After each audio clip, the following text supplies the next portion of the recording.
गोंदिया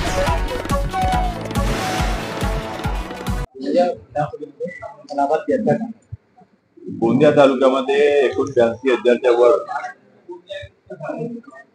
लाभार्थ्यांनी अर्ज केले होते। त्यापैकी 80,000च्या वर लाभार्थ्यांचे अर्ज पात्र झालेले आहेत आणि गोंदिया विधानसभेचा विचार केला तर 70,000च्या वर अर्ज आज मंजूर झालेले आहेत।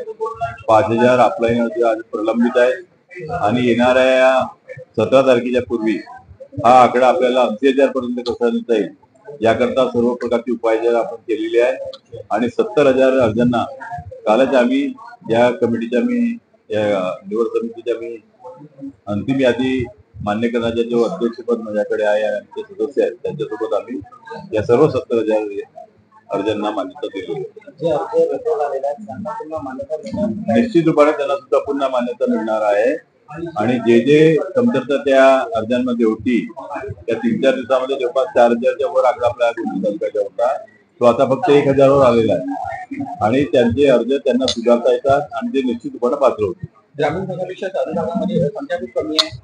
शहरी भागामध्ये 2.5 लाखापेक्षा जास्त उत्पन्न असणारे अनेक लोक असतात, व्यापारी असतात, उद्योगपती असतात, अनेक नोकरी करणारे लोक सुद्धा या ठिकाणी वास्तव्य करतात आणि त्यांना या योजनेचा लाभ देता येत नाही।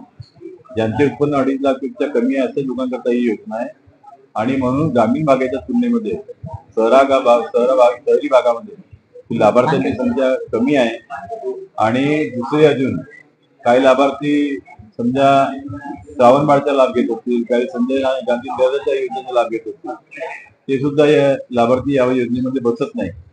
तर अशा प्रकारे आता गोंदियामध्ये शहरामध्ये सुद्धा एकही लाभार्थी वंचित राहता कामा नये याकरता आमचे प्रयत्न सुरू आहेत। मात्र 10 वर्षातच त्याला तडे गेलेले काय सांगणार?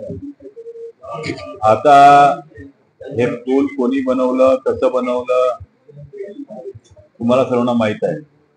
नियमाच्या पलीकडे जाऊन जे नियमामध्ये बसत नाही अनफिट असलेला पूल या ठिकाणी बनवण्यात आला आणि ज्या लोकांनी बनवला आज तेच लोक अनेक प्रकारच्या कामावर प्रश्नचिन्ह निर्माण करतात। त्यांना माझी विनंती आहे हा प्रश्न तुम्ही त्यांना विचारला पाहिजे, बाबा तुम बड़ी बड़ी बातें करते हो, विकास की बड़ी बड़ी चर्चा करते हो, आपका बनाया पुल तो 10 साल के अंदर में ही हालत है, अंग्रेजों का पुल तो 100 साल 100 साल पुराना होगा मेरे ख्याल से। मुझे पता नहीं तुम्ही देखील त्या पुलावरचे गड्डे बुजवले होते।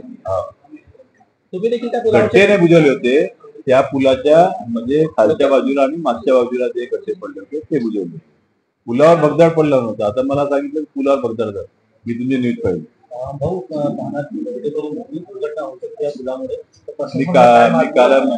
कालच सूचना केल्या की लवकरात लवकर सर्व त्या ठिकाणी जी काही दुरुस्ती करता येईल ती आपण दुरुस्ती केली पाहिजे। गोंदियाकरांना एकच पूल आहे, समस्या मोठ्या प्रमाणात गोंदियाकरांची जी समस्या होती जुना पूल यापूर्वी जिल्हाधिकारी महोदयांनी त्याच्यावर वाहतूक सुरू ठेवता येणार नाही अशा प्रकारचे आदेश काढले होते। त्यानंतर कोरोना असल्यामुळे त्याला तो आपल्याला डिसमेंटल करायचा होता, त्याला थोडा वेळ लागला आणि कोणत्याही आरोग्य वगैरे बनायच्या, रेल्वे उडान पण बनायच्या, त्याच्यामध्ये अनेक प्रकारच्या अडचणी असतात, अनेक प्रकारच्या मंजुऱ्या असतात।